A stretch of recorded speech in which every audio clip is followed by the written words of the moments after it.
Assalamualaikum warahmatullahi wabarakatuh. Halo teman-teman semua, kembali lagi bersama saya Raffi Ahmad Razak dari Razakar. Dan sebelumnya terima kasih atas teman-teman semua 15.000 view di channel ini. Itu mungkin video yang paling ramai sepanjang sejarah Razakar bikin konten. Dan jujur saya juga nggak nyangka bakal segitunya hype-nya ternyata.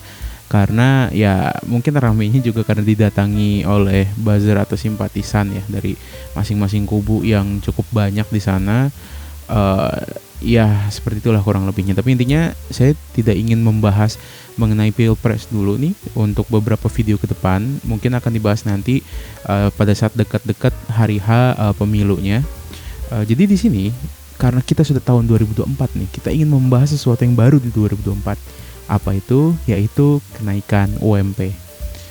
Ada beberapa yang menyebut UMP, upah minimum provinsi, ada yang menyebutnya UMR, upah minimum regional, ada yang nyebutnya UMK atau upah minimum kabupaten kota. Tapi intinya upah minimum ini itu sebenarnya diatur oleh pemerintah. Nah, untuk 2024 itu kebetulan naik sekitar 3,56% secara rata-rata dibandingkan dengan tahun lalu. Ini berdasarkan peraturan pemerintah nomor 51 tahun 2023. Nah, kenapa? Teman-teman mungkin sekarang lagi rame juga tuh dibahas kenapa UMP ini selama 5 tahun terakhir cuma naik 2 kali. Yaitu waktu tahun 2019 ke 2020 sama sekarang 2023 ke 2024. Itu karena teman-teman tahun 2020 ke 2021 dan 2021 ke 2022 anggaran untuk Indonesia itu lebih fokus untuk ke penanganan pandemi COVID-19. Dan ini terjadi nggak cuma di Indonesia teman-teman, ini terjadi di seluruh dunia. Jadi bisa dibilang nggak ada satupun negara di dunia yang naikin upah minimum di negaranya pada saat masa pandemi COVID ini dari 2020 hingga 2022. Terus kenapa 2022 ke 2023 juga nggak naik? Karena itu adalah masa recovery teman-teman. Dan alhamdulillah diakui juga oleh beberapa negara, Indonesia menjadi salah satu negara yang recovery COVID-nya paling baik dari seluruh dunia. Karena masih ada beberapa negara yang sampai detik ini tuh masih berusaha recovery setelah 2 tahun pandemi tersebut gitu teman-teman. Nah makanya tahun ini itu naik, ya alhamdulillah kita senang dong. Harusnya sebagai para pekerja, baik kita yang bekerja di swasta ataupun sebagai ASN ataupun sebagai pegawai-pegawai jenis lainnya gitu, alhamdulillah ini ada kenaikan UMP. Nah kita pengen tahu nih sebenarnya UMP itu cukup nggak sih untuk membiayai hidup kita? Nah ini pertanyaannya sebenarnya bisa dijawab secara di mana tempat kita tinggal dan bagaimana lifestyle hidup kita. Pertama kita mau bahas dulu dari di mana tempat kita tinggal. Karena ada nih 10 daerah di Indonesia yang mempunyai biaya hidup termurah. 10 daerah ini adalah Kota Cilacap, Maumere, Sibolga, Kudus, Tegal, Purwokerto, Singaraja, Sumeneb, Jember, dan Waingapu. Sedangkan 10 kota dengan biaya hidup termahal di Indonesia adalah Jakarta, Surabaya, Bekasi, Depok, Tangerang, Semarang, Makassar, Metro, Serang, dan Banjarmasin.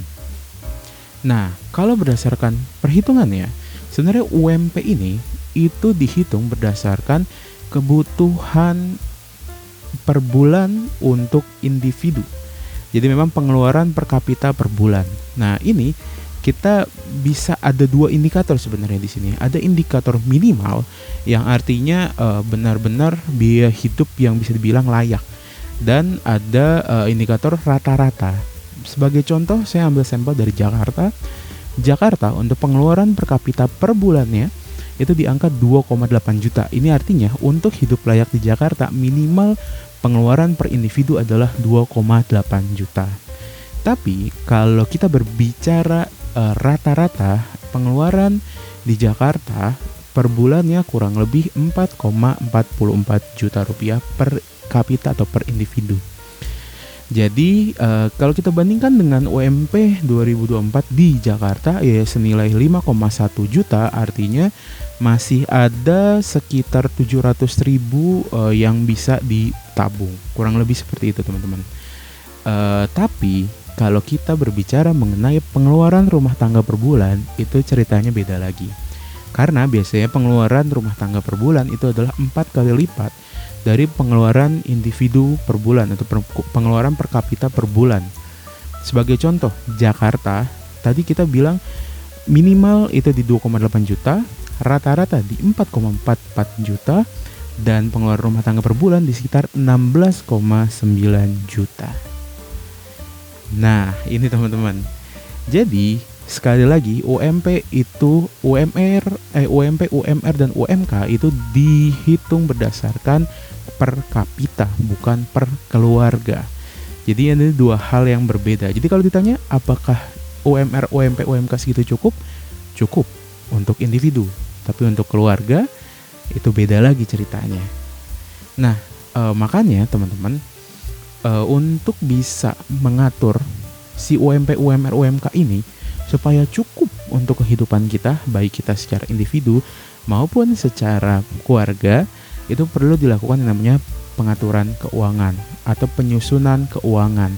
Nah, untuk teman-teman yang ingin mendalami ini, gak ada salahnya untuk ambil sertifikat yang kami selenggarakan, yaitu AWP atau Associate Wealth Planner, di mana teman-teman akan diajak untuk menyusun laporan keuangan pribadi teman-teman. Jadi teman-teman tahu apakah keuangan teman-teman sehat atau tidak. Terus bagaimana teman-teman melakukan planning ke depannya, itu akan semua diajarkan untuk kelas sertifikasi AWP ini. Dan ini teman-teman, untuk teman-teman yang belum pernah tahu ilmu ini sebelumnya juga bisa banget, karena akan diajarin dari nol banget. Dan biaya sertifikasinya sama seperti Desember kemarin, di angka 1,2 juta rupiah per orang atau per peserta. Ini akan sangat worth it teman-teman, karena sertifikasinya berlaku seumur hidup dan aplikasi untuk pengaturan keuangannya akan berlaku seumur hidup. Jadi selain dapat sertifikasi, dapat ilmu, teman-teman juga dapat lisensi aplikasinya. Ya, tunggu apa lagi teman-teman? Segera daftar. Linknya ada di deskripsi video ini dan juga ada di kolom komentar yang nantinya akan dipin. Terima kasih telah menonton video ini. Jangan lupa jempol ke atasnya, subscribe channelnya, dan share sebanyak mungkin orang. Terima kasih. Nama saya Raffi dari Razakar.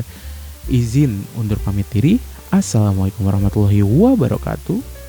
Sampai jumpa.